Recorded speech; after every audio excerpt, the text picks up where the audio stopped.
Welcome to the Sad Crime Channel. Today, a case from the United States. A very difficult investigation, searches conducted on a huge scale, and a murderer's motivation remaining unclear to the end. These are the features of this criminal case. But there's something else that sets it apart. Drama.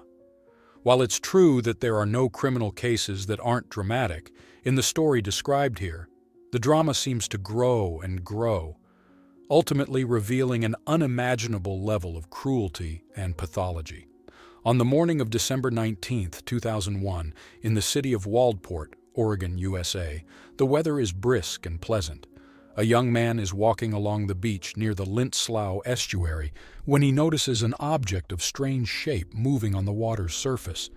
There's something unsettling about the object, so the man decides to call the emergency number. Detectives who arrive at the scene find the body of a young boy dressed only in underwear. The boy is around 4 years old, well-groomed, as evidenced by his neatly trimmed fingernails and toenails. Since there are no visible signs of force on the child's body and thus the cause of death is unclear, the detectives initially assume that the boy drowned. While securing the scene on the beach, they discuss that the child probably lives nearby and someone who is looking for him might show up soon. However, no one does. No one also reports a missing child. This is very strange, and the investigators begin to consider that they may be dealing not with an accident, but with a murder. To solve this case, a special team is formed, consisting of local and federal officers, as well as experts from the FBI specializing in particularly difficult murder cases. The most important thing at this point is to establish the child's identity because, without it, it will be difficult to explain the circumstances of his death. Initially, officers organize a group of people to go door to door in the area and inquire about a child of that age. They show a picture of the found boy at each address and ask if anyone knows him. They also ask if anyone heard or saw anything unusual the previous evening. The police consider all possible scenarios, including a car accident involving the found child.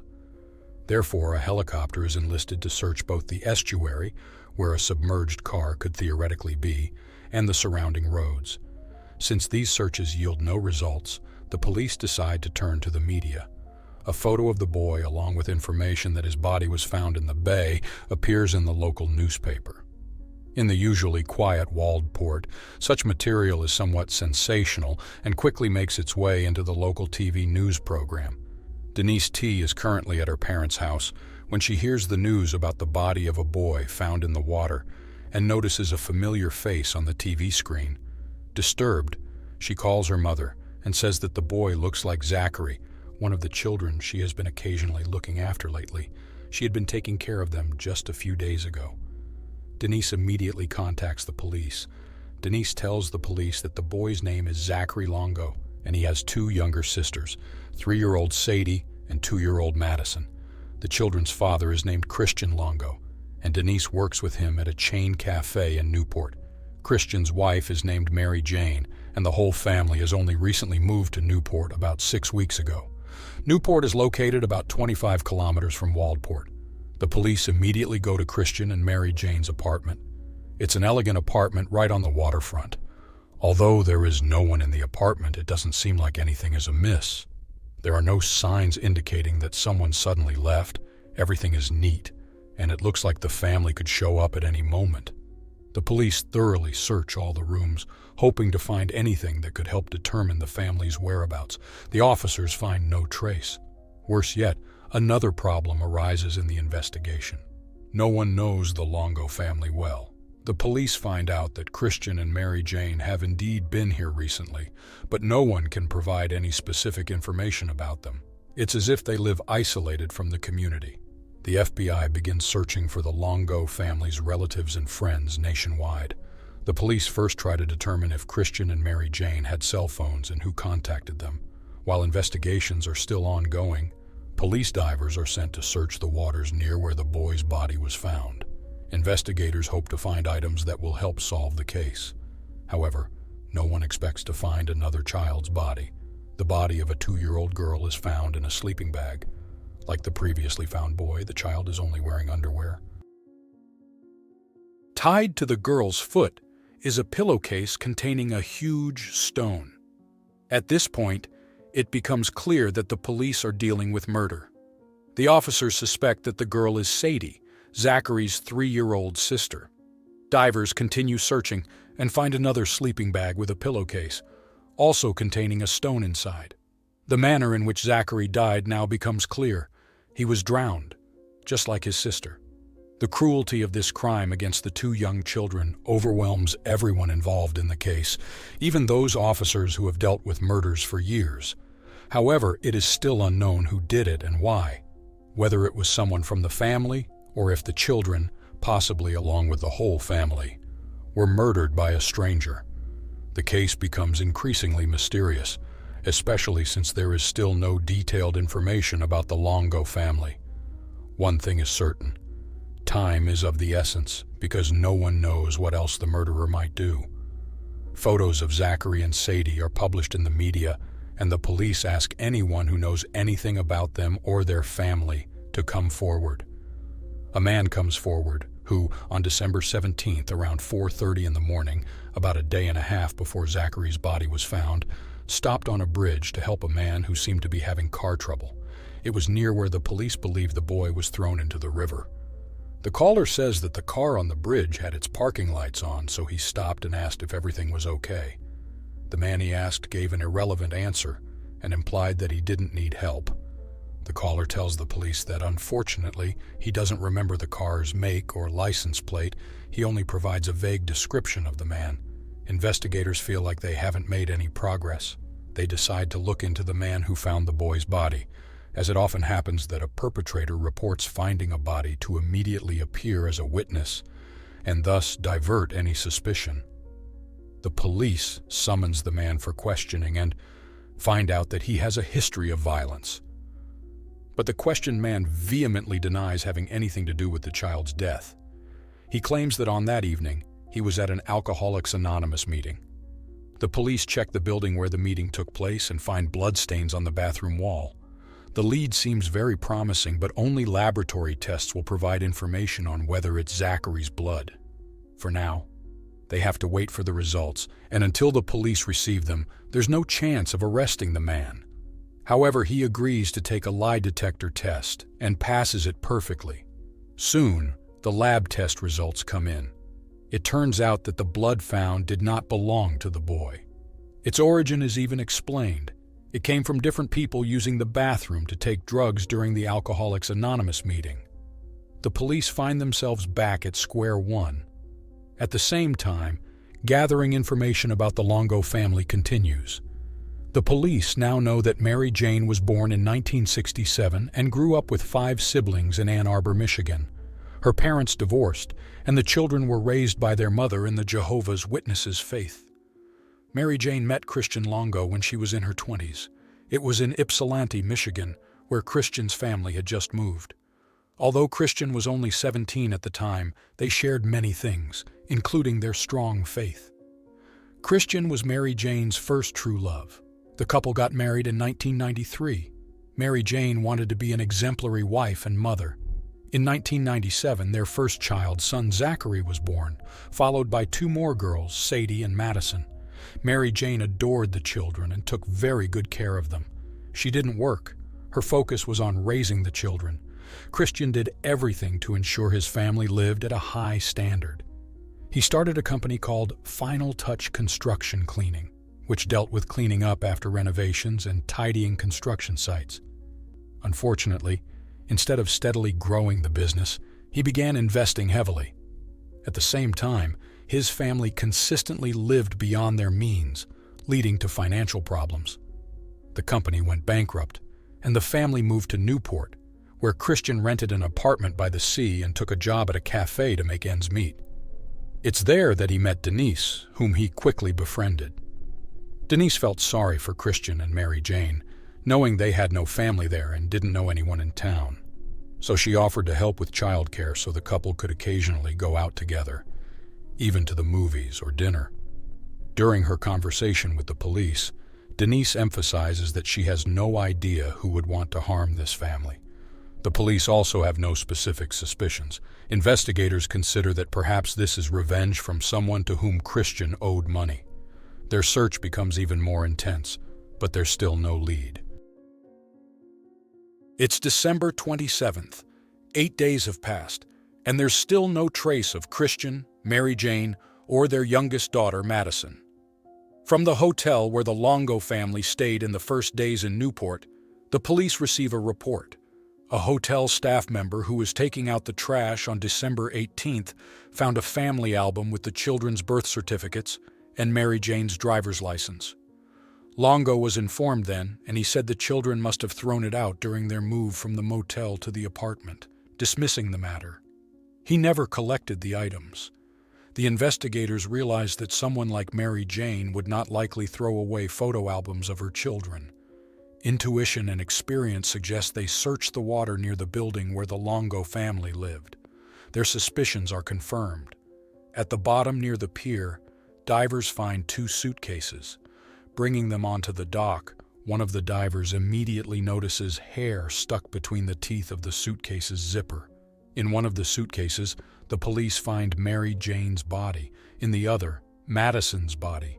Both the mother's and daughter's bodies show signs of strangulation. Mary Jane is completely naked. It's a shock for everyone, even for the officers who have seen a lot. Mary Jane's family is utterly devastated. Everyone is asking the same question: where is Christian Longo? Will his body also be found soon, perhaps even in one of the suitcases? Or did Christian murder his family and then commit suicide? The police decide to talk to Denise once again, the last person who saw the Longo family alive. During the conversation, Denise mentions a detail that previously seemed insignificant. A few days before Zachary's death, while she was taking care of the children, Christian and his wife returned home at night, and Christian seemed distraught. He had red eyes as if he had been crying.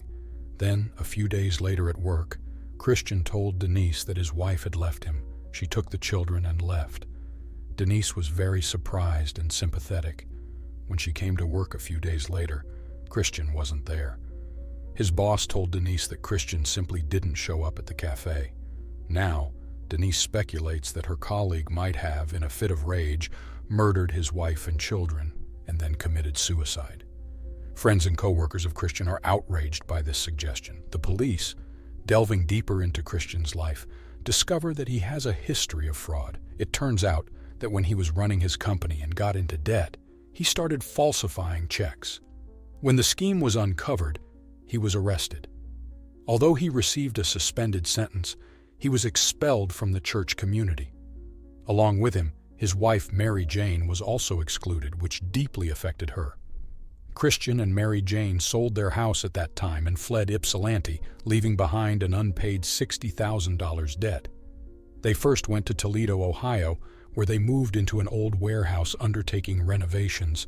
As part of this, they were allowed to live there without paying rent. Christian began stealing construction materials and tried to resell them. However, one of the clients became suspicious and reported it to the police. Christian managed to escape with his family. The couple left behind many personal belongings they couldn't take in a hurry, including Mary Jane's wedding dress and photo albums. Mary Jane didn't contact her family again, most likely forbidden to do so by Christian. It was yet another time her husband deprived her of what was familiar and dear to her. Mary Jane was like trapped in a cycle. Her family, worried about the lack of contact, notified the police and reported Mary Jane and the children missing.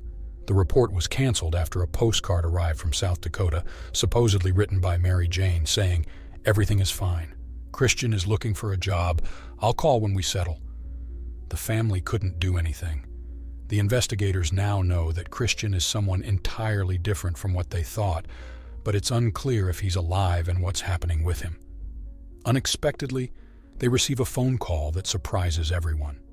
It turns out Christian not only is alive, but apparently doing quite well because he's now applying for a job in San Francisco at the same coffee shop chain where he worked in Newport. From the caller, the investigators learn that Christian provided his Newport employer as a reference for his new job. The manager in San Francisco called Newport to verify, and the Newport branch notified the police. Now it's certain that when searching for Christian, the police are looking for a murderer. The FBI immediately contacts the San Francisco office. Agents are sent to the coffee shop. They hope Christian will show up there soon, but unfortunately he doesn't. It's clear to everyone that Christian is fleeing from justice. However, he's not very careful in covering his tracks. He continues to use a stolen credit card.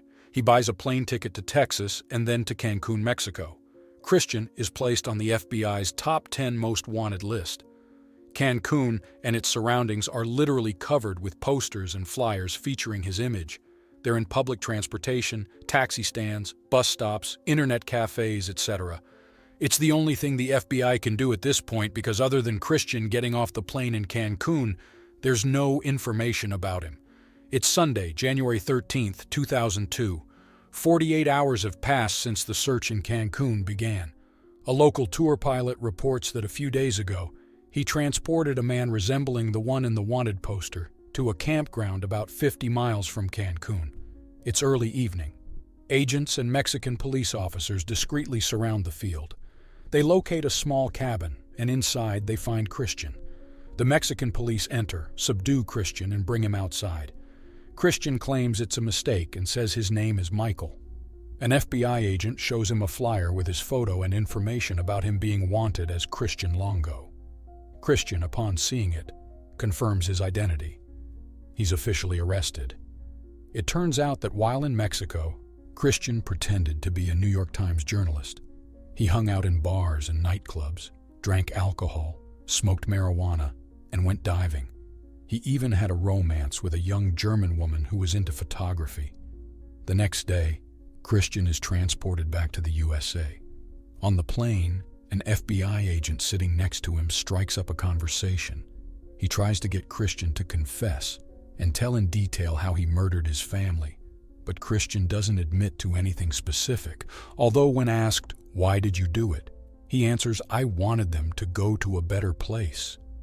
Christian doesn't admit to murdering his children. Even before the trial, he claims he only killed his wife because she killed the children. During the trial, which begins on March 10, 2003, Christian provides the following version of events.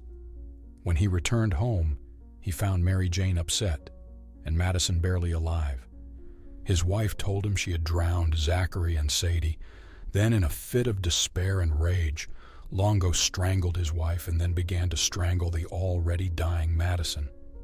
Christian's version of events, where Mary Jane supposedly murdered her children, adds further anguish to her loved ones. They consider it a defamation of her memory, especially as the trial is constantly present in the media. In addition, they live in constant uncertainty whether Christian will indeed be convicted. Many fear that due to the lack of very tangible evidence, Christian, a manipulator and excellent actor, might be acquitted and walk free. But the jury doesn't believe his explanations. And on April 7th, after a 20-minute deliberation, they find Christian Longo guilty of quadruple homicide. A week later, he receives his sentence, death penalty. The later interviews conducted with Christian, who was already in prison, revealed that he committed the murder of his entire family with premeditation. He cited his financial ruin and desire to hide his failure from his loved ones as the motive. Christian admitted that he first suffocated his wife and then his daughter, and then disposed of their bodies in water by packing them into suitcases. He then took his remaining children to another location and also killed them. Journalist Michael Finkel, whom Christian impersonated in Mexico, had previously contacted Longo and conducted interviews with him in prison.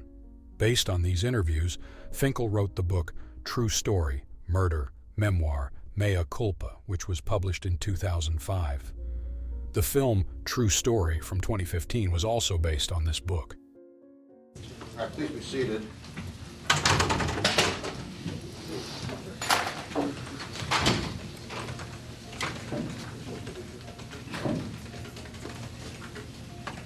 With respect to the defense offer of proof as a statement. In every instance, the court granted our motion to quash and did not compel the production of the records. Herself that a research, if allowed, might result in certain information being developed. The use of subpoenas under such circumstances are not.